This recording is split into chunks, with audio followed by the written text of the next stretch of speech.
So I saw this video the other day about David Icke speaking about the pandemic and how the world is waking up from this fake virus, this scam created by those in power to destroy human life. And while some of what he said was interesting and actually worth listening to, so I would tell you and urge you to go and listen to it, he lost his credibility at the end for me, where he just went off on a tangent. I agree with some of what he's saying, and a lot of what he's saying actually makes sense about independence and what happens when you take it away. It makes us as human beings dependent, and so we want to find something to be dependent on. Right now, we are dependent on society and companies for employment and therefore for survival. And by taking away employment, by taking away society, completely stopping the society, is one way of creating this dependency on something else, such as universal credit or benefits or some other form of employment. And this is actually a very plausible thing what he's saying. I literally recently read, probably this week, that there was a proposed universal income which is supposed to kill poverty, and especially extreme poverty, by raising the standards of living due to giving people this minimum universal wage. However, what you inadvertently do when you create a minimum wage like that is still maintain those low standards of living, because all you've done is made those in poverty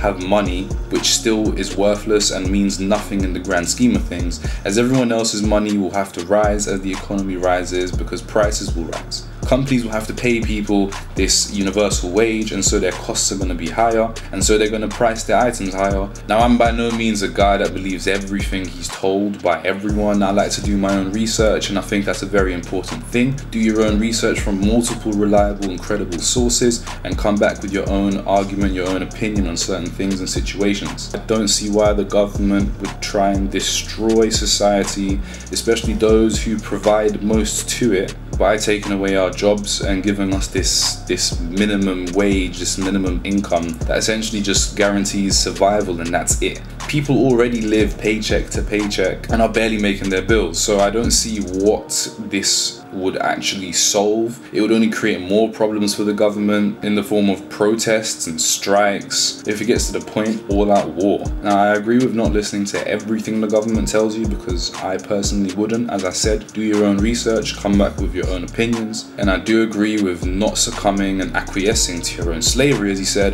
especially when it comes to things like data protection and keeping everything online. Once things are online, you can be tracked very easily using cookies, using everything. You know, you get those adverts on the side. All you've done is search for a pair of trainers once and you get 65 adverts for the next few days about trainers. And those little things obviously add up, and that's all to do with data security and data protection. But anyway, so David Icke actually had my interest, and he was actually very interesting, and it was a decent perspective to listen to and look at. But for me, he lost all his credibility and reliability when he started talking about refusing to wear a mask, refusing to put hand sanitizer on his hands. I haven't worn a mask. I haven't put any of this toxic shite on my hands. No sanitizer, no, so none of it. I personally think that we should have been putting hand sanitizer on our hands before the lockdown, because we touch so much shit on a day-to-day basis. We don't know where it's been, and we're, you know, eating food with our mouths. And I basically hugged hundreds and hundreds of people, and I somehow have survived the frickin' virus.